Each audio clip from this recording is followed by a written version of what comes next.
Lions club पंचवटीचा 35वा पदग्रहण दिमाखदार सोहळ्याला फत्तेचंदजी रांका, माजी प्रांतपाल विक्रम जाधव, राजेंद्र जाधव यांच्यासह नवनिर्वाचित अध्यक्ष सीमा सोनजे, सचिव मकरंद सोमण, खजिनदार सुजाता कोहक आणि कार्यक्रमाचे अध्यक्ष सुनील देशपांडे यांची प्रमुख उपस्थिती लाभली होती।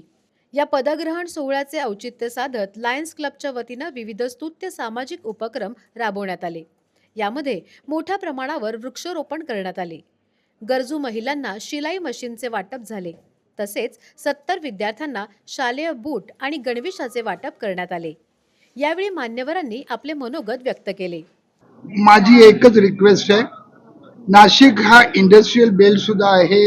अनेक चांगले चांगले बिझनेसमॅन आहेत, प्रोफेशनल आहेत, हॉस्पिटल मेडिकल क्षेत्रातले आहेत। तर आता इथे अनेकांकडे CSR फंड उपलब्ध सुद्धा आहे। तर या CSR फंडचा उपयोग करून एक चांगले चांगले परमनंट प्रोजेक्ट या नाशिक शहरामध्ये यावे।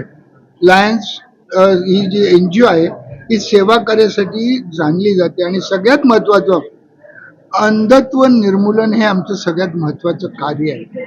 कारण हेलन केलर हिने आम्हाला 1925 साली सांगितले होते की लायन्स क्लब या पुढाकार घ्यावा आणि म्हणून आम्ही आज 100 वर्ष झालं याच्यामध्ये आज मोठ्या प्रमाणात कार्य करत आहोत। अनेक हॉस्पिटल लायन्स क्लबची या अंधत्व निर्मूलनासाठी कार्य करत आहेत। ते पद स्वीकारताना मला अभिमान आणि जरा जबाबदारीचं ओझं जरा नक्कीच वाटलेलं आहे।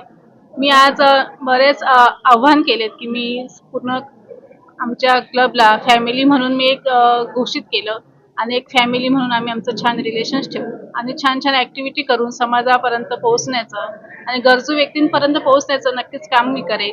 माझ्या हातून जे जे चांगलं घडेल ते मी नक्कीच करण्याचा प्रयत्न करेन हे आश्वासन देते। आणि विशेष म्हणजे जोशी आठवले शाळेतील विद्यार्थ्यांमध्ये वाचनाची गोडी निर्माण व्हावी यासाठीही विविध उपक्रम राबवण्यात आले।